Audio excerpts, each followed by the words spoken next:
Hello sir, ನಮಸ್ತೆ ಸ್ವಾಮಿ. ನಮಸ್ತೆ. ಎಲ್ಲಿಂದ ಫೋನ್ ಮಾಡ್ತಿರೋದು? ಸ್ವಾಮಿ, ತುಮಕೂರಿಂದ. ತುಮಕೂರು? ತುಮಕೂರು. ಏನು ಮಾಡ್ಕೊಂಡಿರೋದು? ಸ್ವಾಮಿ, ವ್ಯವಸಾಯ ಮಾಡ್ತೇನೆ. ಇದೇ ಮೊದಲೇ ಸಾರಿ ಮಾತಾಡ್ತಿರೋದಾ? ಹೌದು ಸ್ವಾಮಿ. ನಿಮಗೆ ಟ್ರಯಲ್ ಮಾಡಕ್ ಇರೋದು ಹೆಚ್ಚು ಕಮ್ಮಿ 4-5 ತಿಂಗಳಿಂದ ಟ್ರೈ ಮಾಡ್ತಲೇ ಇದ್ದೆ. ಓ, ಇವತ್ತ ಹೆಚ್ಚು ಕಮ್ಮಿ 1 ಅವರಿಂದ ಕೂತಿದ್ದೀನಿ ನಿಮಗೆ ಟ್ರೈ ಮಾಡ್ಕೊಂಡು ಸ್ವಾಮಿ. ಓ, ಆಗ್ಲಿ ಆಗ್ಲಿ. ಏನ್ ಮಾಡ್ಕೊಂಡ್ರದು? ವ್ಯವಸಾಯ?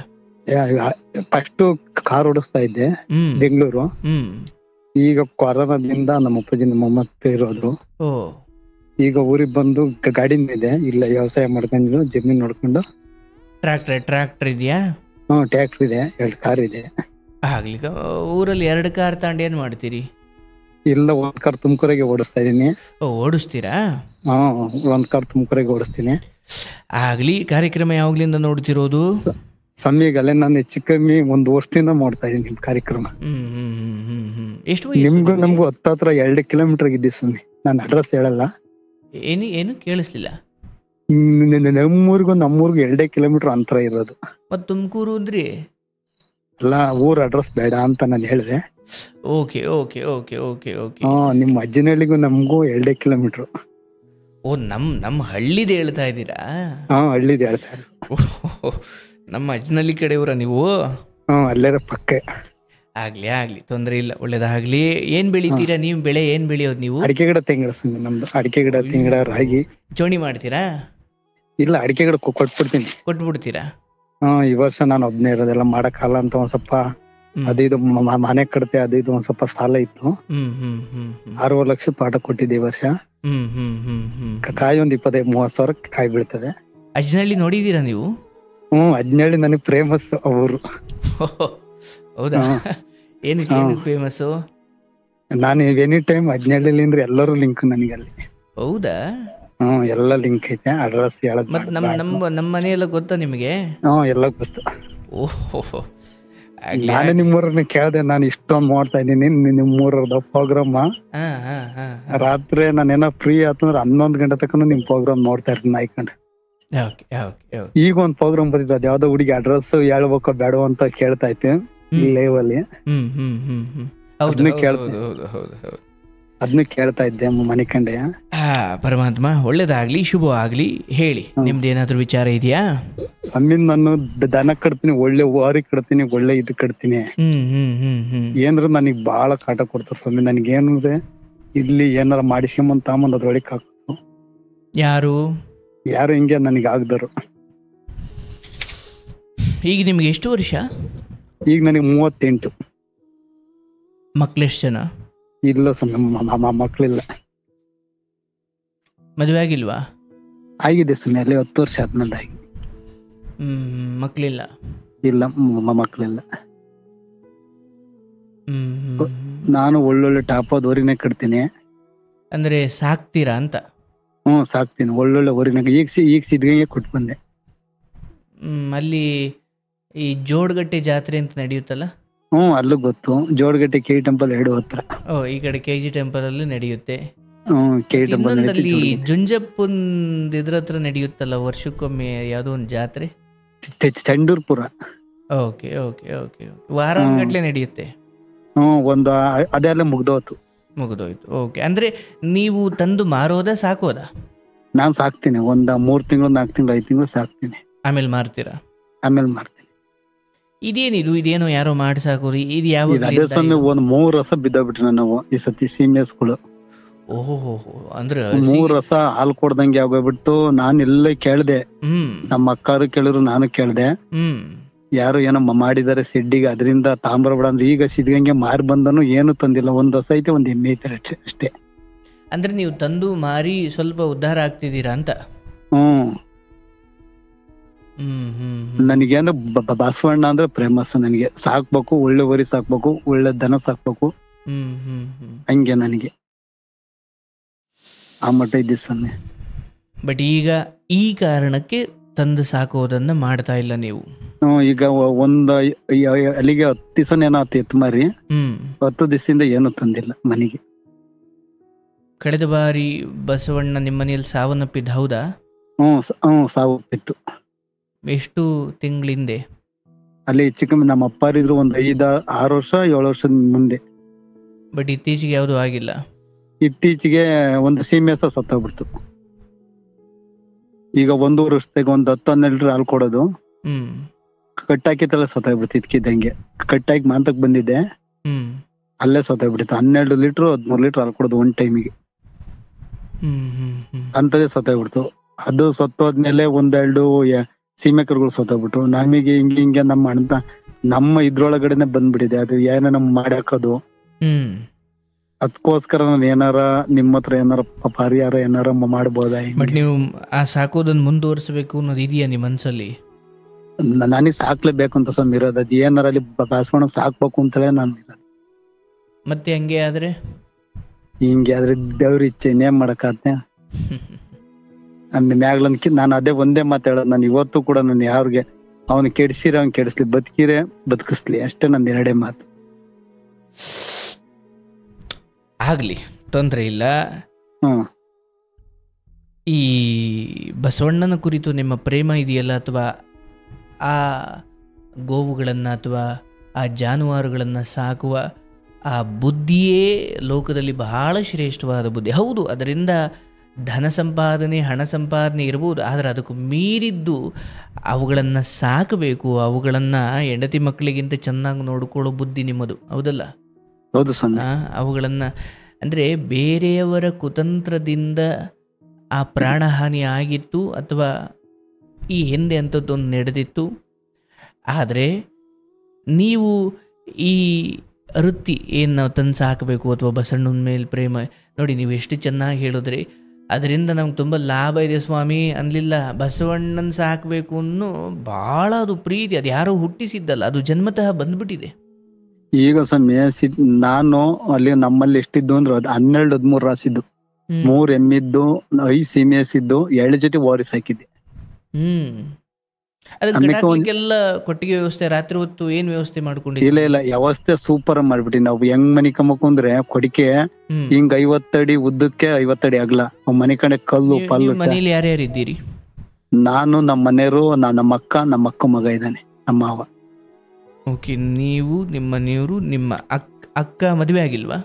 ಆಗಿದೆ. ಅವ್ರ ಮಾವ ಅವರು ಇಲ್ಲ ಇದ್ದಾರೆ, ನಮ್ಮ ಅಕ್ಕ ನಮ್ಮ ಮಾವ. ಓಕೆ, ಅಂದ್ರೆ ನಿಮ್ಮವ್ರಿಗೆ ಕೊಟ್ಟಿರೋದು ನಿಮ್ಮ ಅಕ್ಕನ್ನ? ಇಲ್ಲ ಬೇರೆ ಕಡೆ ಕೊಟ್ಟಿತ್ತು. ಅಲ್ಲಿ ಅಕ್ಕ ಗಂಡ ಹೆಂಡ್ರು ಒಂದ್ ಸ್ವಲ್ಪ ಯಾಜ್ಯ ಮಾಡ್ಕೊಂಡು ಅಲ್ಲಿ ಜಮೀನು ಮಾವ ಅವರೆಲ್ಲ ಗಲಾಟೆ ಮಾಡ್ಕೊಂಡು ಅವರು ಬಂದಿಲ್ಲ. ಇಲ್ಲ ಅವರು ಅವರಲ್ಲಿ ಚಿಕ್ಕಮ್ಮಿ ಒಂದ್ 15 ವರ್ಷದಿಂದ ಇಲ್ಲೇ ಇದ್ದಾರೆ. ನಿನ್ನ ಮನೇಲೇ ಇದ್ದಾರೆ? ಅವ್ರಿಗೂ ಒಂದು ಮನೆ ಕಟ್ಟಿಕೊಟ್ಟಿದೀವಿ. ಓಕೆ, ನಿಮ್ಮ ಅಣ್ಣ ತಮ್ಮದಿರಿದ್ದಾರ? ಅಣ್ಣ ತಮ್ಮದಿರು ನಾವಿಬ್ರಾಳು ಸಮಯ. ಇನ್ನೊಬ್ರ ಅಣ್ಣನು ಅಣ್ಣ ಅವ್ರೇನ್ ಮಾಡ್ತಾರೆ? ಅವ್ರಿಗೂ ನಮ್ಗ ಆಗಲ್ಲ. ಅವರು ನಮಗೆ ಏನು ಮಾಡಿಲ್ಲ, ಬ್ಯಾರ್ಯಾರು ಅದೇ ನಮ್ಮ ಅಣ್ಣ ತಮ್ಮದಿರೊಳಗೆ ಹುಟ್ಟಿರೋದು ಇದು. ಈಗ ನಾನು ಅದ್ ಮಾಡ್ಯಾರೆ ಅಂತ ಹೇಳಿಲ್ಲ, ಅಣ್ಣಂದ್ ಯಾಕೆ ಏನಾಗಲ್ಲ ಅಂದೆ. ಅಣ್ಣಂದು ಅಂದ್ರೆ ಮೊದ್ಲಿಂದಲೂ ನಮ್ಮ ಅಪ್ಪಾಜಿನೂ ನೋಡ್ಕೊಳ್ಳಿಲ್ಲ, ಅವ್ನ ಯಾರನ್ನೂ ನೋಡ್ಕೊಳ್ಳಿಲ್ಲ. ಅವ್ರಿಗೂ ನಮ್ಗೂ ಕಾಂಟ್ಯಾಕ್ಟ್ ಇಲ್ಲ ಮೊದ್ಲಿಂದಲೂ. ಅವ್ನ್ ಬ್ಯಾರೆ ಹೋದ, ಅವ್ನ್ ಪಡ್ಗ ಮಾಡ್ಕೊಂಡ, ಅವ್ನ್ ಪಡ್ಗ ಅವನು. ಒಂದೇ ಊರಲ್ಲಿ ಇರೋದಲ್ಲ? ಒಂದೇ ಊರ ಬೇರೆ ಇರ್ತಿದ್ದೆ. ಅವನೊಂದ್ ತೋಟದ, ನಾವೊಂದ್ ಕಡೆ ಇದ್ದೆ. ಓ, ನೀವು ತೋಟದಲ್ಲಿ ಮನೆ ಮಾಡ್ಕೊಂಡಿರೋದಾ? ತೋಟದಾಗೆ. ಓಕೆ, ಮಕ್ಳಾಗಲ್ಲ ಅಥವಾ ಮಕ್ಳಾಗಿಲ್ಲ ಅನ್ನೋ ವಿಚಾರವಾಗಿ ಏನು ಡಾಕ್ಟರ್ ಅಥವಾ ತೋರಿಸಿ ಏನಂದ್ರು ಅವರು? ಎಲ್ಲ ತೋರಿಸ್ತು. ಆಮೇಲೆ ಬೆಂಗಳೂರು ತೋರಿಸ್ತು, ಆಮೇಲೆ ಊಡಿಗೆರೆ ತೋರಿಸ್ತು, ಎಲ್ಲ ತೋರಿಸ್ತು. ಏನು ಹೆಚ್ಚು ಕಮ್ಮಿ ಆಗಿ ಒಂದ್ ಸ್ವಲ್ಪ ಆಪರೇಷನ್ ಆಯ್ತೆ ಅಂತಂದ್ರು. ಆಗಲ್ಲ ಅನ್ನೋದಕ್ ಬಂದ್ರು. ಅದಕ್ಕೆ ನಾವಲ್ಲಿ ಸುಮ್ನ ಅದನ್ನೇನ್ ಮುಂದೆ ಪ್ರಯತ್ನ ಪಡ್ಲಿಲ್ಲ. ಅಲ್ಲಿ ಬೆಂಗಳೂರಾಗೂ ಅದನ್ನೇ ಹೇಳಿರು, ಆಗಲ್ಲ ಆಪರೇಷನ್ ಆಗಿದೆ ಅಂತಂದ್ರು. ಏನ್ ಆಪರೇಷನ್ ಆಗಿದೆ? ಅವಾಗ ಏನೋ ಒಂಚೂರು ಹೆಚ್ಚು ಕಮ್ಮಿ, ಸಣ್ಣ ಹುಡುಗಿಲಿ ಏನೋ ಹೆಚ್ಚು ಕಮ್ಮಿ ಆಗಿ. ಹೆಚ್ಚು ಕಮ್ಮಿ ಅಂದ್ರೆ ಅದು ಕಲ್ಲು ಹೊಟ್ಟೆ ಮ್ಯಾಗ ಬಿದ್ದೇನೋ ಆಪರೇಷನ್ ಮಾಡಿಸಿದ್ರಂತೆ ಸಣ್ಣ ಹುಡುಗಿಲಿ. Okay okay. ಅದಂಗಾಗಿ ಆಪರೇಷನ್ ಆಗಿದೆ ಅಂತಂದ್ರು. ಅದಕ್ಕಾಗಿ ನಾವು ಮುಂದಕ್ಕೆ ಹೋಗ್ಲಿ. ಇನ್ನು ಅಲ್ಲೂ ತೋರಿಸ್ತು, ಇಲ್ಲಿ ಹುಡುಗಿಯರಲ್ಲಿ ಹೆಚ್ಚು ಕಮ್ಮಿ ಒಂದ್ 3 ತಿಂಗಳು 4 ತಿಂಗಳು ತೋರಿಸ್ತು. ಅಲ್ಲೂ ಆಗಲ್ಲ ಅಂದ್ರು. ಅಲ್ಲಿಗೆ ನಾವು ಸುಮ್ನ ಅದಿನ್ನೇನು ನಾವಿನ್ನೇ ಮುಂದಕ್ಕೆ ಹೋಗ್ಲಿಲ್ಲ.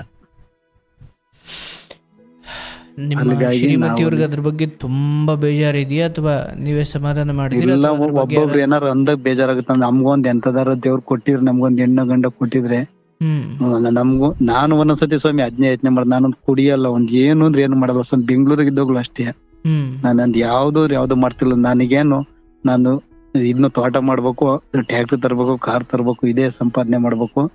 ನಾನ್ ಬೆಳಿಗ್ಗೆ ಹೋಟ್ಲ ನಾನು ಇವತ್ತು ತಿನ್ನೋದ್ ಕಡಿಮೆ. ನಾನು ಹಂಗಿದ್ದನು. ಇವತ್ತು ಕೂಡ ನಾನು ಸ್ವಾಮಿ, ನಾನು ಒಬ್ಬ ಲಿಂಗಾಯತರಾಗಿ ಹೇಳ್ತೀನಿ, ಇವತ್ತು ಕೂಡ ಒಂದ್ ಮೊಟ್ಟೆನು ಕೂಡ ನಾನು ಸೇವನೆ ಮಾಡಿಲ್ಲ ನಾನು. ಯಾಕೆಂದ್ರೆ ನಾನು ಇವತ್ತು ಕೆಡ್ತು ಅಂತ ನಮ್ಮ ಸಂಪ್ರದಾಯದ ನಾನು ಏನೈತೆ ಅದನ್ನೇ ಪಾಲಿಸ್ತೀನಿ ಹೊರ್ತು ಇವತ್ತು ಕೂಡ ನಾನು ಬ್ಯಾರೇದ್ ಯಾವ್ದಕ್ಕೂ ನಾನು ಇದನ್ನ ಮಾಡ್ಕೊಂಡಿಲ್ಲ. ಒಂದ್ ಎಣ್ಣೆ ಆಗ್ಲಿ, ಬೀಡಿ ಆಗ್ಲಿ, ಯಾವ್ದು ನಾನು ಆ ಚಟ ಈ ಚಟ ಅಂತ ನಾನು ಯಾವ್ದು ಮಾಡಿಲ್ಲ. ಗಾಡಿ ಓಡಿಸ್ಬೇಕಾದ್ರು ಅಷ್ಟೇ. ಶ್ರೇಷ್ಠ. ಹಂಗಿದ್ದನಿ ದೇವ್ರು ಈ ತರ ಮಾಡ್ತಲ್ಲ ಅನ್ನೋದೊಂದು ನನಗೆ. ಇಲ್ಲಿ ಏನೂ ಆಗಿಲ್ಲ, ಆರೋಗ್ಯವಾಗಿದ್ದೀರಲ್ಲ, ತೊಂದರೆ ಇಲ್ಲ. ಆರೋಗ್ಯ ಐತಿ, ಆರೋಗ್ಯ ಬಗ್ಗೆ ದೇವ್ರು ಐಕ್ಲಸ್ ಕೊಟ್ಟಿದ್ದಾರೆ. ನೋಡಿ, ಮಕ್ಕಳು ಅನ್ನೋದು ಅದು ಒಂದು ರೀತಿಯಲ್ಲಿ ವರ, ಇನ್ನು ಕೆಲವೊಬ್ಬರಿಗೆ ಅದು ಶಾಪ. ಈ ಮಕ್ಕಳ ಬಗ್ಗೆ ನಾನೀಗ ಏನು ಹೇಳಲ್ಲ, ಬಟ್ ನಿಮಗಂಥದ್ದೇನೋ ಸಂಗತಿ ಅಥವಾ ಅಂಥದ್ದೇನು ಪವಾಡ ಸದೃಶ್ಯವಾಗಿ ಬಹುಶಃ ಇನ್ನೊಂದು 3 ವರ್ಷದಲ್ಲಿ ನಿಮಗೊಂದು ಅಂಥದ್ದೊಂದು ಚಿಕ್ಕ ಸೂಚನೆ ಆದರೂ ಸಿಗಲಿ ಅಂತ ನಾನು ಹಾರೈಸ್ತೀನಿ. ಬಟ್ ಇಲ್ಲಿ ನನಗೆ ಎಂತದರಲ್ಲಿ ಒಂದ್ ಎಣ್ಣಲ್ಲಿ ಒಂದ್ ಗಂಟೆಯಲ್ಲಿ ನನಗೆ ಎಂತದ್ರ ಒಂದಿದ್ರು ನಾನು ಯೋಚನೆ ಮಾಡ್ತಿರ್ಲಿಲ್ಲ. ಆಗ್ಲಿ ಈಗ ಅದ್ರ ಬಗ್ಗೆ ನೀವು ಯೋಚನೆ ಮಾಡ್ಲಿಕ್ಕೆ ಹೋಗಬೇಡಿ.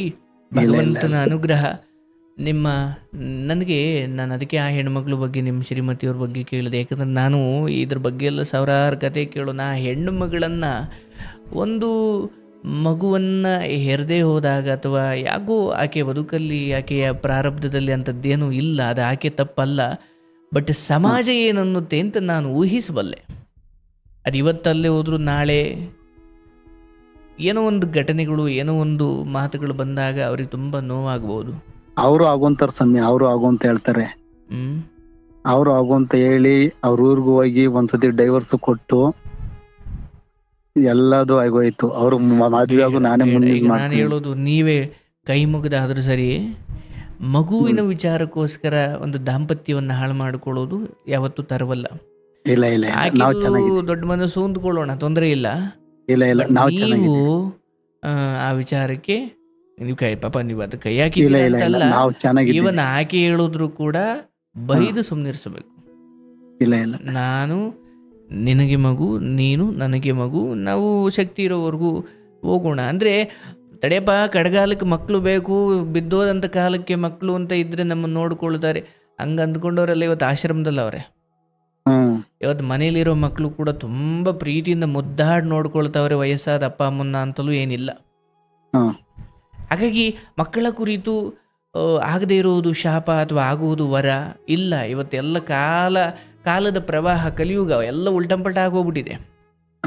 ಮಕ್ಕಳಿಲ್ದವರು ಕಡೆಗಾಲದಲ್ಲಿ ಆಸ್ತಿನೆಲ್ಲ ಯಾವುದೋ ಒಂದು ಪುಣ್ಯಾತ್ಮರಿಗೆ ಇದನ್ನು ಮಾಡಿ ಅವ್ರ ಜೀವಿತಾವಧಿಯ ಕೊನೆಯ ಅವಧಿಯಲ್ಲಿ ತುಂಬ ಯೋಗ್ಯವಾಗಿ ಚೆನ್ನಾಗಿ ಬದುಕಿದವ್ರು ನೋಡಿದ್ದೀನಿ.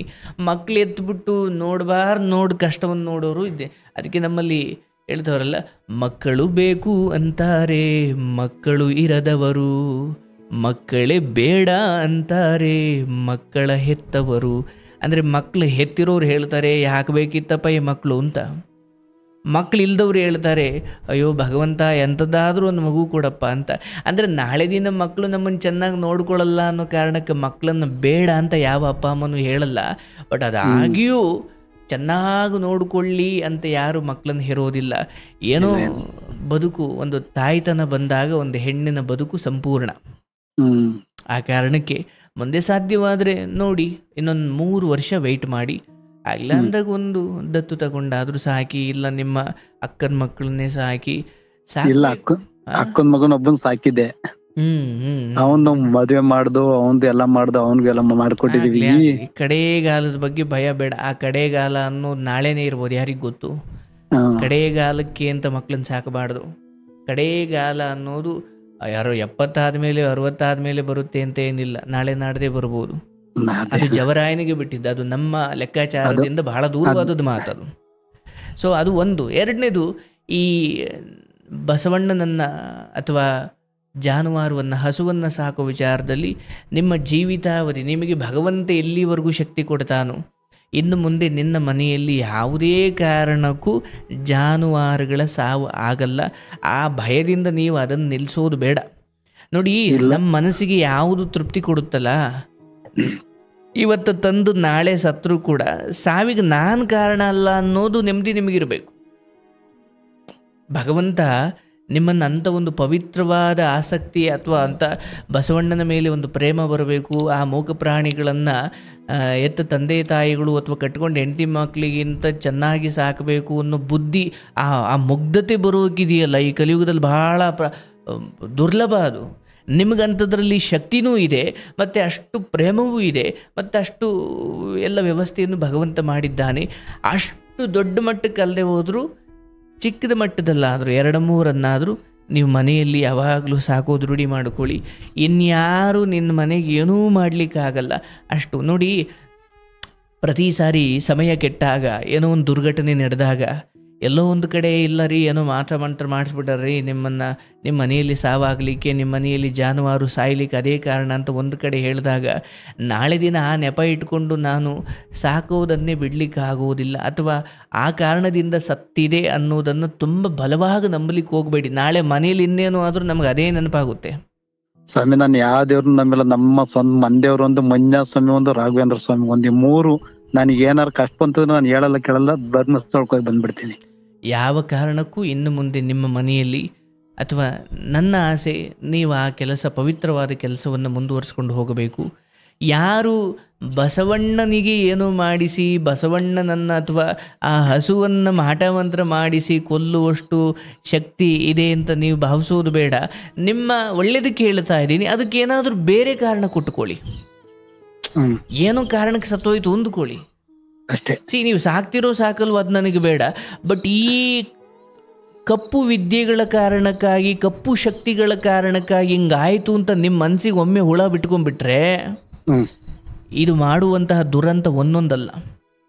ಮಾಟಮಂತ್ರ ಎಲ್ಲೋ ಮಾಡಿಸಿಲ್ಲ, ನಿಮ್ಮ ಅಂತರಂಗದಲ್ಲಿ ಮಾಡಿಸ್ಕೊಂಡ್ಬಿಡ್ತೀರ ನೀವು. ನಿಮಗೆ ನಾನು ಹೇಳೋದು, ಪ್ರತಿ ನಷ್ಟ, ಪ್ರತಿ ಸಾವು ಅಥವಾ ಇಂಥದ್ದೇನೋದಕ್ಕೂ ನಾವು ಕೊಡೋ ಕಾರಣ ಹೆಂಗಿರ್ಬೇಕಂದ್ರೆ, ಅದಾದ್ಮೇಲೂ ನಾವು ಚೇತರಿಸ್ಕೊಂಡು ಮುಂದೆ ಹೋಗೋ ಥರ ಇರಬೇಕೆ ಹೊರತು ಎದುರುಕಂಡು ಹಿಂದೆ ಹೆಜ್ಜೆ ಇಡೋ ಥರ ಇರಬಾರ್ದು. ಇಲ್ಲ ಸ್ವಾಮಿ, ಎದುರಿಕೊಂಡಿಲ್ಲ. ನಾನ್ ಮಾತ್ರ ಒಳ್ಳೊಳ್ಳೆನೆ ತತ್ತೀನಿ, ಒಳ್ಳೆ ನಿಂತ್ಕೊಂಡು ನೋಡ್ಬೇಕು, 10 ಜನ ಬಂದು ನಿಂತ್ಕೊಂಡು ನೋಡ್ಬೇಕು, ಆ ಮಟ್ಟನೇ ದಯವಿಟ್ಟು ಮಾಡಿ. ನೀವು ಆ ಕಾರಣದಿಂದ ಗುರುತಿಸ್ಕೊಂಡಿದ್ದೀರಿ, ಆ ಕಾರಣಕ್ಕೆ ನೀವು 4 ಜನರಲ್ಲಿ ಗೌರವ ಸಂಪಾದಿಸಿದ್ದೀರಿ. ಬಸವಣ್ಣ ನಮ್ಮ ತಾಲೂಕು MLA ಅವರು ನನ್ನ ಮೇಲೆ ಕಾಯಿಸ್ಬಿಟ್ಟಾರೆ. ನಿನ್ನಂತವ್ರು ಯಾರು ಕಟ್ಟಲ್ಲ ಅಂತಲ್ಲ, ಅವರು 3-4 ದಿವಸ ಬಂದ್ ಅವರು ಹೇಳಿದಾರೆ, ಇಬ್ರಾಳುವ ಅವರು ನನ್ ಮೇಲೆ ಅಷ್ಟೇ ಕಾಯಿಸಾಗೈತೆ, ನಿನ್ನಂತವ್ರು ಯಾರು ಕಟ್ಟಲ್ಲ ಕಣ ಅಂತ ಟಾಪ್ ಆದವ್ರನ್ನೇ ಕಟ್ತೀಯ ನೀನು. ಬಹಳ ಖುಷಿ ಆಯ್ತು. ಅಂದ್ರೆ ನೋಡಿ, ನಿಮ್ಮ ಆ ಬಸವಣ್ಣನ ಸೇವೆ ಜೊತೆಗೆ ನಿಮ್ಮ ಮಾತಲ್ಲೊಂದು ವಿನಯತೆ ಇದೆ, ನಿಮ್ಮ ಮಾತಲ್ಲೊಂದು ಸಮರ್ಪಣೆ ಇದೆ, ಸಂಸ್ಕಾರ ಇದೆ. ಈ ಬುದ್ಧಿ ಭಗವಂತ ನಿಮಗೆ ಒಲಿದಿದ್ದಾನೆ ನೋಡಿ. ಎಂಥ ಭಗವಂತನನ್ನು ಒಲಿಸಿಕೊಂಡ ಮಹಾತ್ಮನಿಗೂ ಕಷ್ಟಗಳು ತಪ್ಪಿದ್ದಲ್ಲ. ರಾಮಚಂದ್ರನಿಗೂ ಕಷ್ಟಗಳು ಬಿಡಲಿಲ್ಲ, ಶಿವನನ್ನೂ ಕಷ್ಟಗಳು ಬಿಡಲಿಲ್ಲ, ಕೃಷ್ಣನನ್ನೂ ಕಷ್ಟಗಳು ಬಿಡಲಿಲ್ಲ. ಅಂಥದ್ರಲ್ಲಿ ನಿಮ್ಮದೂ ಒಂದು ಕಷ್ಟ. ಹಾಗಾಗಿ ನಿಮ್ಮ ಜೀವನದಲ್ಲಿ ಈ ಹಸುಗಳನ್ನು ತಂದು, ಹೋರಿಗಳನ್ನು ತಂದು ಸಾಕುವುದು ಅಥವಾ ಅವುಗಳಿಗೆ ಹುಲ್ಲಾಕಿ, ಆ ನೀರು ಅಂದರೆ ನೀರು ಕೂಡಿಸಿ, ಹುಲ್ಲಾಕಿ, ಸಗಣಿ ಬಾಚಿ, ಇದೊಂದು ಯೋಗ. ಇದು ಅಂದರೆ ಯಾವ ಗೋವುಗಳನ್ನು ನಾವು ಪವಿತ್ರ ಅಂತ ಭಾವಿಸ್ತೀವಲ್ಲ, ಯಾವ ಜಾನುವಾರುಗಳನ್ನು ನಾವು ದೇವರ ಸಮಾನ ಅಂತ ಭಾವಿಸ್ತೀವಲ್ಲ, ಅದರ ಸೇವೆ ಮಾಡುವ ಭಾಗ್ಯ ನಿಮಗೆ ಒಲ್ದಿದೆ. ಆದರೆ ಇವರ್ಯಾರದೋ ಕುತಂತ್ರಕ್ಕೆ ನೀವು ಆ ಪುಣ್ಯ ಕಾರ್ಯವನ್ನು ಅರ್ಧಕ್ಕೆ ನಿಲ್ಲಿಸೋದು ಬೇಡ. 3 ಕಟ್ಟೋ ಜಾಗದಲ್ಲಿ 1 ಕಟ್ಟಿ, 10 ಕಟ್ಟೋ ಜಾಗದಲ್ಲಿ 5 ಕಟ್ಟಿ, ಒಟ್ಟಿನಾಗ ಅದನ್ನ ಮುಂದುವರಿಸಿ. ಇಲ್ಲ ಸ್ವಾಮಿ, ನೀವ್ ಹೇಳ್ದಂಗೆ ನಾನು ಶನಿವಾರ ಭಾನುವಾರ ತತ್ತೀನಿ, ಈ ವಾರದಾಗೆ ತತ್ತೀನಿ. ದಯವಿಟ್ಟು ತಗೊಂಡು ಬನ್ನಿ. ಈ ನಿಮ್ಮ ಮನೆಯಲ್ಲಿ ಇನ್ನು ಮುಂದೆ ಯಾವುದೇ ಅಂದರೆ ಯಾವ ಮಗುವಿನ ವಿಚಾರ ನೀವು ಮಾತಾಡ್ತಾ ಇದ್ದೀರಿ, ಮತ್ತು ಯಾವ ನಷ್ಟ ಅಥವಾ ಇಂಥದ್ದೇನೋ ಮಾಡಿಸಿ ಹಿಂಗಾಯಿತು ಅಂತ ಯಾರ ಮೇಲೆ ನಿಮಗೆ ಅನುಮಾನ ಇದೆ ಅಥವಾ ಯಾರಿಗೂ ನೀವು ಮರಳಿ ಯಾವ ಕಪ್ಪು ವಿದ್ಯೆಯನ್ನು ಪ್ರಯೋಗ ಮಾಡೋದು ಬೇಡ. ಅದೆಲ್ಲವನ್ನು ಕರ್ಮ ನೋಡ್ಕೊಡುತ್ತೆ. ನಾನು ಸ್ವಾಮಿ ಏನಕ್ಕೆ ನಾನು ಸುಮ್ದಿದ್ದೀನಿ ಅಂದ್ರೆ, ಫಸ್ಟ್ ಈಗ ಶುಕ್ರವಾರ ಅಮಾವಾಸ್ಯೆ ಧರ್ಮಸ್ಥಳಕ್ಕೆ ಬಂದು ಮಂಜುನಾಥ ಸ್ವಾಮಿಗೆ ಕೈ ಮುಗಿದ್ ಬಂದ್ಬಿಟ್ಟು ತಾಂಬರನ ಅಂತ ಅದಕ್ಕೆ ಸುಮ್ನಿದ್ದೀನಿ. ದಯವಿಟ್ಟು ಮಾಡಿ. ಧರ್ಮಸ್ಥಳಕ್ಕೆ ನೈರೋಳು ಮುಳುಗಿ ಅವನೊಂದು ಸೇವೆ ಮಾಡಿ ಎಲ್ಲ ನಿಂದೆ ಕಣಪ್ಪ ಅಂತ ಅವನ ಮೇಲೆ ಭಾರ ಹಾಕ್ಬಿಟ್ಟು, ಏನಾರು ಕೆಡಿಸು ಬದುಕ್ಸಾರ ಬದುಕ್ಸು ಎಲ್ಲ ನಿಂದೆ ಕಣಪ್ಪ ಅಂತ ಹೇಳಿ ಮುಂದಕ್ಕೆ ತಾಂಬರ. ಇನ್ನ ಕೆಡುವ ಮಾತೇ ಇಲ್ಲ. ಆ ಮಂಜುನಾಥನ ಅನುಗ್ರಹ ಮತ್ತು ನಿಮ್ಮ ಅಂತರಂಗದಲ್ಲಿರುವ ಆ ಗೋವು ಅಥವಾ ಬಸವಣ್ಣನ ಕುರಿತಾದ ಪ್ರೇಮ ಅದು ನಿಷ್ಕಲ್ಮಶವಾದದ್ದು ಅಥವಾ ಲಾಭದ ಉದ್ದೇಶವನ್ನು ಬಿಟ್ಟು ಭಾಳ ದೂರದ್ದು ಅಥವಾ ಅದು ಭಾಳ ಪರಿಶುದ್ಧವಾದ ಉದ್ದೇಶ ಇದೆ. ಅಲ್ಲಿ ಯಾವ ಮಾಟ ಮಂತ್ರ ತಾಮನ್ ನಿನ್ನ ಮನೆ ಒಳಗಡೆ ಇಟ್ಟರು ಏನೂ ಆಗದಂಗೆ ಇನ್ನು ಮುಂದೆ ನಿಮ್ಮನ್ನು ಯಾವುದೋ ಒಂದು ಶಕ್ತಿ ಕಾಯುತ್ತೆ. ಇದಾದ ಮೇಲೂ ನೀವು ಮುಂದುವರಿತೀರಲ್ಲ ಅಂದರೆ ಭಗವಂತ ಇಂಥದ್ದೇನೋ ಪರೀಕ್ಷೆಯನ್ನು ಒಡ್ಡಿ ಇವನು ಗೋವುಗಳ ಕುರಿತು ಅಥವಾ ಬಸವಣ್ಣನ ಕುರಿತು ಇವನ ಪ್ರೇಮ ಎಷ್ಟಿದೆ ಅಂದರೆ ಒಂದೇನೋ ಚಿಕ್ಕ ನಷ್ಟ ಅಥವಾ ಒಂದೇನೋ ಒಂದು ಅಡೆತಡೆ ಬಂದ ತಕ್ಷಣ ಅದನ್ನು ನಿಲ್ಲಿಸೋನು ಅನ್ನೋದಾದರೆ ಆ ಪ್ರೇಮಕ್ಕೆ ಬಹಳ ದೊಡ್ಡ ಅರ್ಥವೇ ಇಲ್ಲ. ಇಲ್ಲ, ಪರೀಕ್ಷೆ ಮಾಡೋಣ ಅಂತ. ಅಂದರೆ ಇಂಥದ್ದೇನೋ ನಷ್ಟ ಮಾಡಿದಾಗಲೇ ಎಷ್ಟೋ ಜನ ಹಿಂದೆ ಹೆಜ್ಜೆ ಇಡ್ತಾರೆ, ಯಾಕೆ ಬೇಕಪ್ಪ. ಬಟ್ ಇದಾದ ಮೇಲೂ ಕೂಡ ಉಳಿಸ್ಕೊಂಡ್ರೆ ಉಳಿಸ್ಕೋ, ಬಿಟ್ರೆ ಬಿಡು, ಸಾಕುವುದು ನನ್ನದು. ಯಾಕಂದರೆ ಈಗ ಮಳೆ ಬರಲ್ಲ ಅನ್ನೋ ಕಾರಣಕ್ಕೆ ರೈತ ಬೆಳೆ ಬಿತ್ತನೆ ಮಾಡದೇ ಇರೋಕ್ಕಾಗಲ್ಲ ಅಥವಾ ಬೀಜಗಳನ್ನು ಬಿತ್ತನೆ ಮಾಡದೆ. ಅಂದರೆ ಮಳೆ ಬರೋದು ಬಿಡೋದು ಭಗವಂತನ ಇಚ್ಛೆ ಅಥವಾ ಅದು ದೈವ ಸಂಕಲ್ಪ. ಆದರೆ ಮನುಷ್ಯ ಪ್ರಯತ್ನ ಅಂತ ಏನಿದೆ ಅದನ್ನಂತೂ ನಾವು ಮಾಡಿಬಿಡ್ಬೇಕು. ಅಯ್ಯೋ ಮಳೆ ಬರುತ್ತೋ ಇಲ್ವೋ ಅಂತ ಅಂದಾಜು ಮಾಡಿಕೊಂಡು ಮೊದಲೇ ಅನುಮಾನಪಟ್ಟು ಸಂಶಯಕ್ಕೆ ಬಿದ್ದು ಅಥವಾ ಗಾಬರಿಗೆ ಬಿದ್ದು ಬೀಜವನ್ನೇ ಬಿತ್ತನೆ ಮಾಡದೆ ಹೋದರೆ ಆಮೇಲೆ ಮಳೆ ಬಂದು ಬರೀ ಹೊಲದ ಮೇಲೆ ಮಳೆ ಬೀಳುತ್ತೆ. ಹಾಗಾಗಿ ಭಗವಂತನ ಕೆಲಸ ಅವನು ಮಾಡ್ತಾನೆ. ಆದರೆ ಯಾವುದು ಯಾವ ಸಮಯದಲ್ಲಿ ಏನು ನಡಿಬೇಕು ಅದನ್ನು ಯಾರೂ ತಪ್ಪಿಸ್ಲಿಕ್ಕಾಗಲ್ಲ. ನೀವು ಹೇಳ್ದಂಗೆ ದೈವದ ಮೇಲೆ ನಂಬಿಕೆ ಇಟ್ಟು ನಾವು ಧರ್ಮದಲ್ಲಿರೋಣ. ಹಾಗೆ ಯಾರೋ ಕೆಟ್ಟ ವಿದ್ಯೆಗಳನ್ನು ಬಳಸ್ಕೊಂಡು ಕಪ್ಪು ಶಕ್ತಿಗಳನ್ನು ಬಳಸ್ಕೊಂಡು ನಿನ್ನ ಮನೆಯನ್ನು ಮುಳುಗಿಸಬೇಕು, ನಿನ್ನ ಮನೆಯನ್ನು ಕಣ್ಣೀರಲ್ಲಿ ಕೈ ತೊಳೆಸಬೇಕು ಅಂತ ಹೊರಟ ಯಾವೊಬ್ಬನಾದರೂ ಕೂಡ ನಿನ್ನ ಮನೆಗೆ ಒಂದು ನಷ್ಟ ಮಾಡಿಕೊಂಡು ಅವನ ಮನೆಯಲ್ಲಿ 5 ನಷ್ಟಕ್ಕೆ ಅವನೇ ಕಾರಣ ಆಗಿರ್ತಾನೆ. ಇದರಿಂದ ಇದು ನಮ್ಮಲ್ಲಿ ಆಗಮಶಾಸ್ತ್ರದಲ್ಲಿ ಬಹಳ ದೊಡ್ಡ ವಿದ್ಯೆ. ಇದು ಅದು ಅನ್ಯಾಯವಾಗಿ ಅದನ್ನು ಬಹಳ ದೊಡ್ಡ ಉದ್ದೇಶಗಳಿಗೆ ಬಳಸ್ತಾ ಇತ್ತು. ಇವತ್ತು ಇನ್ನೊಬ್ಬರನ್ನು ಏನು ಕೈಲಾಗದ ಇರೋರನ್ನ ಹಿಂದ್ಗಡೆಯಿಂದ ಕೊಲ್ಲೋಕೆ ಬಳಸ್ಕೊಂಡ್ಬಿಡ್ತಿದ್ದಾರೆ ಇವತ್ತು ಆ ವಿದ್ಯೆಯನ್ನ. ನಾನು ಸ್ವಾಮಿ ಕೇಳ್ಬೇಕು ಅಂತ ಈಗ ಅಲ್ಲಿ ಚಿಕ್ಕಮ್ಮಿಗೆ 1 ತಿಂಗಳಿಂದ ಟ್ರೈ ಮಾಡ್ತಾ ಇದ್ದೆ. ನಿಮ್ಮನ್ನ ಕೇಳ್ಬೇಕು ಅಂತ ಮೊನ್ನೆ ಸಿದ್ಧಗಂಗೆ ಜಾತ್ರೆ ಒಳಗೆ ಕೂತ್ಕೊಂಡು ನಾನು ನಿಮ್ಮ ಮಾಡ್ತಾ ಇದ್ದೆ. ಎಲ್ಲಿ ಮಠದ ಮುಂದಗಡೆನೆ ಇದ್ದೆ, ಮಠದ ಮುಂದೆ ಅಲ್ಲೇ ಕೂತ್ಕೊಂಡು ದನಿ ಮುಂದ್ ಕೂತ್ಕೊಂಡ್ ಮಾಡ್ತಾ ಇದ್ದೆ ರತ್ನಾಗ. ಅವಾಗ್ಲೂ ಸಿಗ್ಲಿಲ್ಲ. ಆಗ್ಲಿ, ನೀವ್ ಅಂದ್ಕೊಟ್ರೋ ಹಾಗೆ ಈ ವಾರ ಅಥವಾ ಮುಂದಿನ ವಾರದೊಳಗಡೆ ನೀವು ತನ್ನಿ, ನಿಮ್ಮ ಕೆಲಸವನ್ನು ಮುಂದುವರಿಸಿ ನಿನ್ನ ಮನೆಯನ್ನು ಹೇಳ್ದಂಗ ನಾನು ಯಾವತ್ತು ಅದು ಅನ್ಯಾಯ. ನಾನು ಅದ್ನ ಹೇಳಿ ಒಂದೇ ಮಾತು, ನಾನಂಗಂತಂದ್ರೆ ಬೇರೆ ಹೇಳಿರೋ ಅದನ್ನ ಸಿಕ್ಕಿದ್ದು ಅಲ್ಲಿ ಹಾಕಿದ್ದು ತೋರಿದ್ರು, ನಿಂಬೆಹಣ್ಣು ಏನ್ ಹಾಕಿದ್ರು, ನಾನು ಅದ್ನೇ ಅಂದೆ ಆ ಪರಮಾತ್ಮ ಅವನೇ ಕೆಡಕ್ಸೋದು ಮ್ಯಾಗಡೆ ಇದ್ದಾನೆ. ನಾನೇನ ಕೆಟ್ಟದ್ ಮಾಡಿದ್ರೆ ಅವನೇ ನನ್ನೇ ತಾಂಬಿಡ್ಲಿ, ನಾನು ತಾಂಬರೋದ್ ಬಿಡಲ್ಲ. ನೀವು ಇಲ್ಲಿ ನಿಮ್ಮ ಮನುಷ್ಯ ನರರ ಹಾನಿ ಏನೂ ಆಗ್ಲಿಕ್ಕಿಲ್ಲ. ಬಹುಶಃ ಇನ್ಯಾವುದೋ ಒಂದು ಚಿಕ್ಕ ಅಡೆತಡೆ, ಅದು ಪ್ರಾಣಿಗಳು ಅಥವಾ ನಿಮಗೂ ಅಲ್ಲ ಅಥವಾ ನೀವು ತರುವಂತಹ ಜಾನುವಾರುಗಳಿಗೂ ಅಲ್ಲ, ಏನೋ ಒಂದು ಮುಖಾಮೂತಿ ಕಿತ್ತೋಗೋ ಜಾಗದಲ್ಲಿ ಕಾಲಲ್ಲಿ ಒಂದು ಬೆರಳಿ ಎಡವಿ ಸುಮ್ಮನೆ ಆಗ್ತೀರಾ ಅಷ್ಟೇ. ಅದನ್ನು ಬಿಟ್ಟರೆ ಬೇರೆ ಏನೂ ತೊಂದರೆ ಇಲ್ಲ. ನೀವು ಮುಂದುವರಿರಿ, ಆಯ್ತಾ? ನೀವು ಜಾನುವಾರುಗಳನ್ನು ತನ್ನಿ ಸಾಕಿ, ಯಾರ ಮೇಲೆ ನಿಮ್ಗೆ ಅನುಮಾನ ಇದೆಯೋ ಅವ್ರ ಮುಂದೆ ನೀವು ಚೆನ್ನಾಗಿ ಬದುಕು. ಕಾರು ಡ್ರೈವಿಂಗ್ಗೆ ಹೋಗಲ್ಲ, ನನಗೇನು ಕೈಸನ್ನ ಬುಡಿಯೋದ್ ಕಾರು ಬೇಡ, ನನ್ಗೇನು ಬೇಡ. ಒಳ್ಳೆ ಮನೆ ಬಾಕ್ಲ ನನ್ಗೆ ಒಳ್ಳೆ ಒಂದ್ ಜೊತೆ ಎತ್ ನಿಂತಿರ್ಬೇಕು, ಒಳ್ಳೆ ಓರಿ ನಿಂತಿರ್ಬೇಕು. ನಾನು ಇವತ್ತು ಬಾಡಿಗೆ ಬಂದ್ರೆ ಯಾರನ್ನಾರು ಕಳಿಸ್ತೇನೆ ಹೊರತು ನಾನು ಹೋಗಲ್ಲ. ನನಗೆ ಖುಷಿ ಒಳ್ಳೆ ಒಂದ್ ಜೊತೆ ಎತ್ತಿರ್ಬೇಕು ಅಂತ ಅಷ್ಟೇ. ಅದು ಮಾಡಿ, ಅದು ಮುಂದುವರಿಸಿ. ನಾನು ಹೇಳ್ತೀನಿ, ಕೀರ್ತಿ ಅನ್ನೋದಿದೆಯಲ್ಲ, ಇದನ್ನ 4-6 ಊರು ಸುತ್ತಲಿನ 10 ಜನ ಬಂದು ನಿನ್ನ ಮನೆಯ ಓರಿಯನ್ನು ನೋಡಿ, ಅಯ್ಯ ಏನಯ್ಯ ಇಷ್ಟು ಚೆನ್ನಾಗಿ ಸಾಕಿದ್ದೀಯಾ ಅಂತ ಒಂದು ಮಾತು ಹೇಳಿದಾಗ, ಅಂದರೆ ಆ ಬಸವಣ್ಣನಿಂದ 4 ಜನಕ್ಕೆ ನಿಮ್ಮ ಪರಿಚಯ ಆಗಿದೆ. ಆ ಬಸವಣ್ಣ ನಿನ್ನ ಮನೆ ಮುಂದಿರೋವರೆಗೂ ನಿನ್ನ ಮನೆಗೆ ಸಮೃದ್ಧಿ. ಸ್ವಾಮಿ 2 ರೈಸಿಗೆ ಕೊಟ್ಟಿದ್ದೀನಿ. ಇವತ್ ಮೆರಿತ ಮೈಸೂರಿಗೆ 1 ರೈಸಿಗೆ ಹೋಯ್ತೆ, ಹಾವೇರಿಗೆ 2 ಕೊಟ್ಟಿದ್ದೀನಿ. ನೆರೆದು ಎಷ್ಟು ದುಡ್ಡು ಸಂಪಾದನೆ ಮಾಡಿವೆ ಅಂದ್ರೆ ಸ್ವಾಮಿ ಅಷ್ಟೇ ಸಂಪಾದನೆ ಮಾಡಿವೆ. ಯಾಕಡೆ ಇಲ್ಲಿಂದ ಹಿಡ್ಕೊಂಡೆ ರೈಸ್ಗೆ ಇವತ್ತು ಮೆರಿತಾವೆ, ಅವೆಲ್ಲರ ಮೆರಿಲಿ ನಮ್ಮವಂತಲ್ಲಿ ಹೇಳ್ತಾರೆ. ಗ್ರೇಟ್. ನೀವು ಅದನ್ನು ಮುಂದುವರಿಸಿ. ಯಾವ ಹಾನಿಯೂ ಇನ್ನು ಮುಂದೆ ನಿಮಗೆ ನಡೆಯೋದಿಲ್ಲ. ನೀವು ಸ್ವಲ್ಪ ಆರೋಗ್ಯ ಚೆನ್ನಾಗಿ ಕಾಪಾಡಿಕೊಳ್ಳಿ, ಆಯ್ತಾ? ಇಲ್ಲ ಸ್ವಾಮಿ, ಆರೋಗ್ಯ ಬಗ್ಗೆ ದೇವ್ರಿಗೆ ಚೆನ್ನಾಗಿ ಕೊಟ್ಟಿದ್ದಾನೆ, ಅದ್ರಾಗೆಲ್ಲ ಏನಿಲ್ಲ. ಆರೋಗ್ಯ ಬಗ್ಗೆ ಸೂಪರ್ ಆಗಿದೆ, ತೊಂದರೆ ಇಲ್ಲ. ಹಸುಗಳನ್ನ ನಾವು ಎಲ್ಲೂ ಏನ್ ಹೆಚ್ಚಗೋಲ್ಲ, ನಮ್ಮ ಸ್ವಂತ ನಮ್ ಕೆಲ್ಸ, ನಮ್ಮ ತೋಟ ಮನೆ ಇಷ್ಟೇ ಮಾಡ್ಕೊಳೋದು. ನಾವೆಲ್ಲೂ ಹೋಗ್ಕೊಲ್ಲ, ಜಮೀನ್ ನೋಡ್ಕೊಂತೀನಿ, ತೋಟ ಎತ್ ಮೇಯಿಸ್ತೀನಿ, ಮಾಂತ ಇರ್ತೀನಿ ಅಷ್ಟೇ. ರಾಗಿ ಬೆಳಿತೀವಿ, ಹುಲ್ಲಾಗಿದೆ, ರಾಗಿ 25 ಚೀಲ ರಾಗಿ ಆಗಿದೆ, ಭತ್ತ ಆಗಿದೆ ಅಷ್ಟೇ. ನಾವು ವಾಹನ ಟ್ಯಾಕ್ಟರ್ ಇದೆ, ಎಲ್ಲ ಇದೆ, ಸ್ವಂತ ಕೆಲಸ ಮಾಡ್ಕೊಂತೀವಿ ಅಷ್ಟೇ. ನಾವು ಇನ್ನೇನು ಆಗಲಿ. ಭಗವಂತ ಎಲ್ಲ ರೀತಿಯಲ್ಲೂ ಒಳ್ಳೆಯ ಎಲ್ಲೋದ್ನು ಕೊಟ್ಬಿಟ್ಟಿದ್ದಾನೆ ಸ್ವಾಮಿ, ಕೊಟ್ಟಿದ್ದಾನೆ. ಇಂಥದ್ದೇನು ಕಣ್ಣು ಅಂದ್ರೆ ರಾಮಚಂದ್ರನಿಗೆ ರಾವಣನ ಕಣ್ಣು, ಕೃಷ್ಣನಿಗೆ ಕಂಸನ ಕಣ್ಣು, ಶಿವನಿಗೆ ದಕ್ಷನ ಕಣ್ಣು, ಹಾಗೆ ನಿಮಗೂ ಒಂದು ದುಷ್ಟ ಕಣ್ಣು, ನನಗೂ ಒಂದು ದುಷ್ಟ ಕಣ್ಣು ಅಂತದ್ದಿದ್ದಾಗ ದೇವ್ರು ಅದೊಂದ್ರದ್ ನಮಗೆ ಅದೊಂದ್ರದ್ ನಾನೇ ಬೇಜಾರಾಗಿದೆ ಹೊರತ ದೇವ್ರು ಅದೊಂದ್ ಕಣ್ ಬಿಡದಿಲ್ದಿದ್ ಒಂದು ಬಿಟ್ರೆ ನನಗೆ ಕಾಲ ಪರಿಪಕ್ವವಾದಾಗ ಎಲ್ಲವೂ ಆಚೆ ಬರ್ತಾವೆ.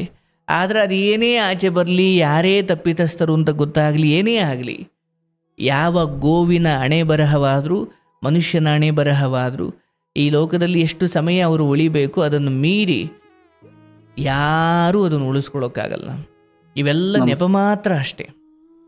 ಯಾರು ಮಾಡಿಸಿದ್ರು ಏನೋ ಮಾಡಿದ್ರು ಇವೆಲ್ಲ ನೆಪ ಮಾತ್ರ. ನೀವು ನಂಬಿದ್ದೀರಾ? ಯಾರಿಗೆ ನಾನು ಏನು ಮರಳಿ ಏನೂ ಮಾಡಿಸ್ಲಿಕ್ಕೆ ಹೋಗಲ್ಲ, ಎಲ್ಲವನ್ನು ಭಗವಂತನಿಗೆ ಬಿಡ್ತೀನಿ. ಇಲ್ಲಿವರೆಗೂ ಅದನ್ನೇ, ಮುಂದೆಯೂ ನಂಬೋದು ಅದನ್ನೇ. ಜಾನುವಾರುಗಳು ಅಥವಾ ಹಸುವನ್ನು ನನ್ನ ಮುಂದೆ, ನನ್ನ ಮನೆ ಮುಂದೆ ಕಟ್ಟುವ ಕೆಲಸವನ್ನು ನನ್ನ ಕೈಯಲ್ಲಿ ಶಕ್ತಿ ಇರೋವರೆಗೂ ಮಾಡ್ತೀನಿ.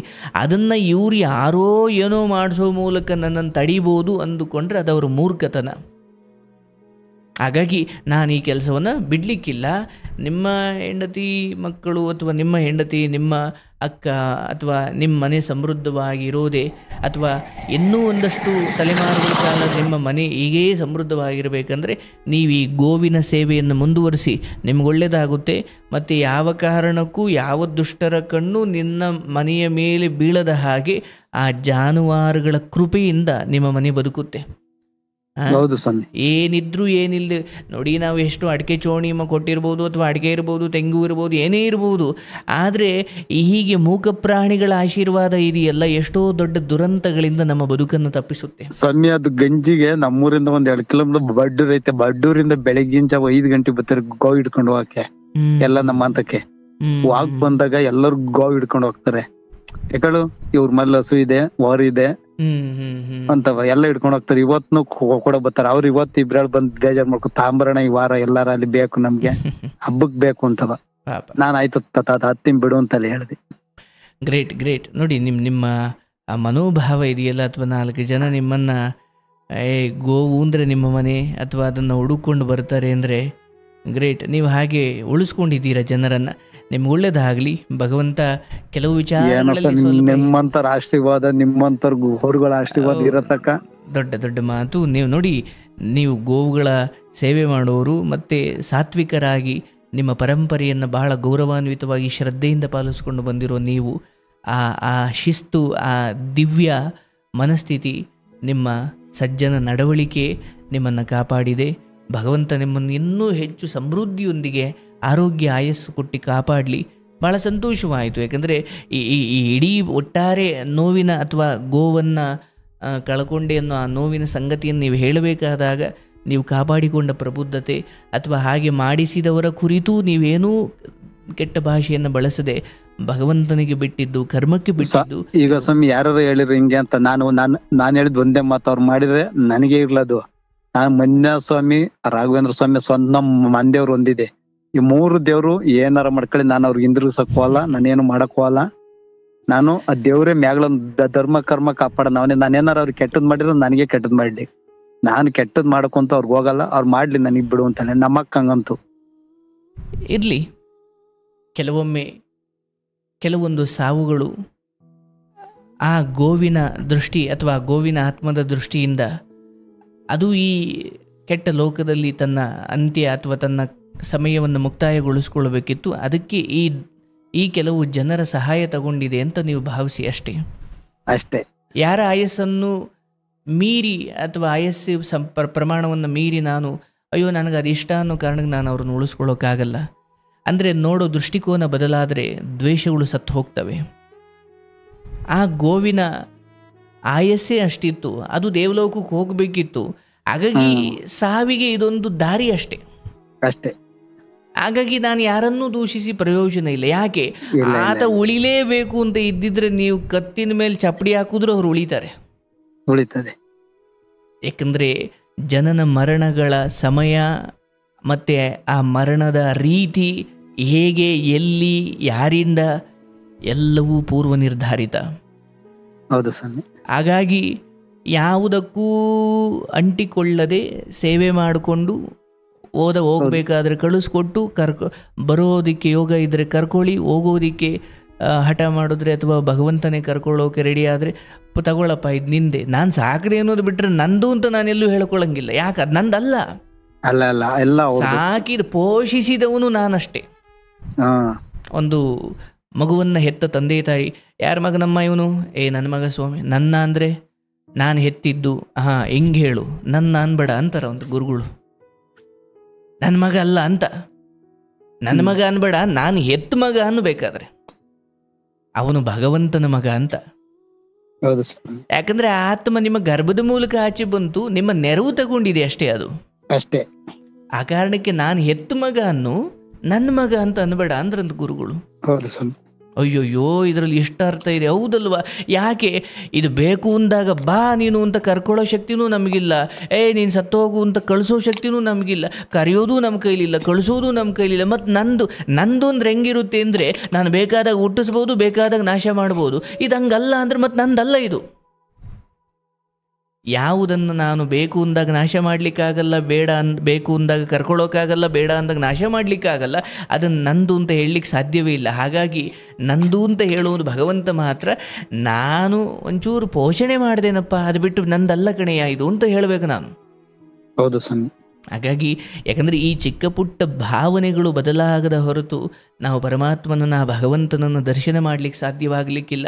ಹಾಗಾಗಿ ನೀವು ಸಾಕಿ ಸಲಹಿರುವ ಆ ಜಾನುವಾರುಗಳ ಆಶೀರ್ವಾದ ನಿಮ್ಮ ಮನೆಯನ್ನು ತಣ್ಣಗಿಡಲಿ, ನಿಮ್ಮ ಕುಟುಂಬವನ್ನು ತಣ್ಣಗಿಡಲಿ, ನಿಮಗೆ ಆರೋಗ್ಯ ಚೆನ್ನಾಗಿದ್ದು ನಿಮ್ಮ ಹೆಂಡತಿ ಅಥವಾ ನಿಮ್ಮ ಬಂಧು ಬಾಂಧವರೊಂದಿಗೆ ಚೆನ್ನಾಗಿ ಬದುಕಿ ಚೆನ್ನಾಗಿ ನಿಮ್ಮ ಜೀವನವನ್ನು ಕಟ್ಟಿಕೊಂಡಿದ್ದೀರಿ. 4 ಜನಕ್ಕೆ ಮಾದರಿ ಚೆನ್ನಾಗಿದೆ ಸ್ವಾಮಿ. ದೇವ್ರು ಎಲ್ಲಾ ಕೊಟ್ಟಿದ್ದಾನೆ. ಸಂಸಾರ ಚೆನ್ನಾಗಿದೆ, ನಮ್ಮಲ್ಲಿ ಯಾವ್ದು ಕಿತಪತಿಲ್ಲ, ಯಾವ್ದು ಇಲ್ಲ, ನಮ್ಮಲ್ಲಿ ಯಾವ ಗಲಾಟೆ ಇಲ್ಲ. ದೇವ್ರು ಎಲ್ಲಾ ಕೊಟ್ಟಿದ್ದಾನೆ. ಉಣ್ಣೋದ್ರಿಂದ ಹಿಡಿದು ಎಲ್ಲ ಪ್ರತಿಯೊಂದು ನಮ್ಮ ಮನೆದು ಎಲ್ಲ ಮಾಡ್ಕಂತೀವಿ. ಅದೊಂದ್ರಲ್ಲಿ ಇದೊಂದ್ರ ನನಗೆ ಈಗ ಒಂದು ವರ್ಷ, ಈಗ 3 ತಿಂಗಳು 4 ತಿಂಗಳಿಂದ ಸ್ವಾಮಿ ಇದು. ಇರ್ಲಿ, ನೀವು ತಗೊಂಡು ಬನ್ನಿ. ಮತ್ತೆ ಹಳೆಯ ವೈಭವ ನಿಮ್ಮ ಮನೆ ಮುಂದೆ, ನಿಮ್ಮ ಮನೆಯಲ್ಲಿ ಮತ್ತೆ ಅದು ಮರುಕಳಿಸ್ಲಿ. ಅದನ್ನ ಇವ್ರು ಯಾರೂ ತಡೆಯೋದಿಕ್ಕೆ ಅವಕಾಶ ಮಾಡಿಕೊಡ್ಬೇಡಿ. ನಾವು ಮಾಡೋ ಬಿದ್ದೋಗ್ಬಿಟ್ಟ ಬಿಡು ಇನ್ನ ಅಂತ ಅವ್ರು ಸಂತೋಷ ಪಡ್ಲಿಕ್ಕೆ ಬಿಡ್ಲಿಲ್ಲ. ಹೋಗಿ ದರ್ಶನ ಮಾಡ್ಕೊಂಡು ತಾಂಬತ್ತೀನಿ ಸ್ವಾಮಿ. ಯಾಕಂದ್ರೆ ಅವನಿಗೆ ಹೋಗಿ ನಾನು ಒಂದ್ಸತಿ ದರ್ಶನ ಮಾಡ್ಬಿಟ್ಟು ಅವನಿಗೆ ಹಾಕ್ಬಿಟ್ಟು ತಾಂಬಂದಾಗ ನನಗೊಂಥರ ನೆಮ್ಮದಿ ಆಗುತ್ತೆ. ಖಂಡಿತ ಖಂಡಿತ. ಇವತ್ತು ನೀವು ಕರೆ ಸಿಕ್ಕಿ ಮಾತಾಡಿದ್ದೀರಿ, ಮತ್ತೆ ನಾನು ಮತ್ತೆ ಅದನ್ನ ಪುನರುಚ್ಚಾರ ಮಾಡಿದ್ದೀನಿ. ಭಗವಂತನ ಅನುಗ್ರಹ ಕೂಡ ಅದೇ ಇರುತ್ತೆ. ಆ ಸ್ವಾಮಿ ದರ್ಶನ ಮಾಡಿಕೊಂಡು ಅವನ ಆಶೀರ್ವಾದ ತಗೊಂಡು ಆ ಗೋವಿನ ಸಹವಾಸ ಮುಂದುವರಿಸಿ, ಆ ಸಹವಾಸದಲ್ಲಿ ಸ್ವರ್ಗ ಸಿಗುತ್ತೆ, ನಿಮ್ಗೆ ಒಳ್ಳೇದಾಗುತ್ತೆ. ಆಯ್ತು ಸ್ವಾಮಿ, ಆಯ್ತು ಸ್ವಾಮಿ. ಒಳ್ಳೇದಾಗ್ಲಿ, ಒಳ್ಳೇದಾಗ್ಲಿ. ಓಕೆ ಸ್ವಾಮಿ, ಬಾಯ್.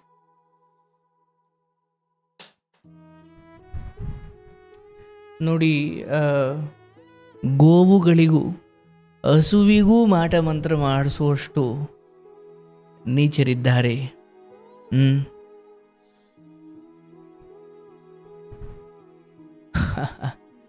ಅದರ ತೀವ್ರತೆಯನ್ನು ಅವರು ಬಲ್ಲರೋ ಇಲ್ಲವೋ ಗೊತ್ತಿಲ್ಲ. ನೀವು ಮನುಷ್ಯರಿಗಾಗಲಿ ಅಥವಾ ಯಾವುದೇ ಮುಗ್ಧ ಪ್ರಾಣಿಗಳಿಗಾಗಲಿ, ಮೂಕ ಪ್ರಾಣಿಗಳಿಗಾಗಲಿ ಕಪ್ಪು ವಿದ್ಯೆಯನ್ನು ಅಥವಾ ಈ ಮಾಟ ಮಂತ್ರದ ಇವುಗಳನ್ನು ನೀವು ಮುಗ್ಧರ ಮೇಲೆ ಪ್ರಯೋಗ ಮಾಡಿ ಅವರನ್ನು ಕುಗ್ಗಿಸಬಹುದು. ಬಹುಶಃ ಅದು ತುಂಬ ತೀವ್ರವಾಗಿದ್ದರೆ ಮತ್ತು ಯಾರ ಮೇಲೆ ಪ್ರಯೋಗವಾಯಿತೋ ಅವನ ಕರ್ಮಗಳು ಬಹಳ ಕೊನೆಯ ಹಂತ ತಲುಪಿದರೆ ಆ ಮೂಲಕ ಅವರಿಗೆ ಸಾವು ಕೂಡ ಬರಬಹುದು. ಅಂದರೆ ಇವರ ಕರ್ಮಗಳ ರಾಶಿ ಮುಗಿಯೋದು ಒಂದೇ, ಅವರು ಮಾಡಿಸೋದು ಒಂದೇ ಅನ್ನಂಗೆ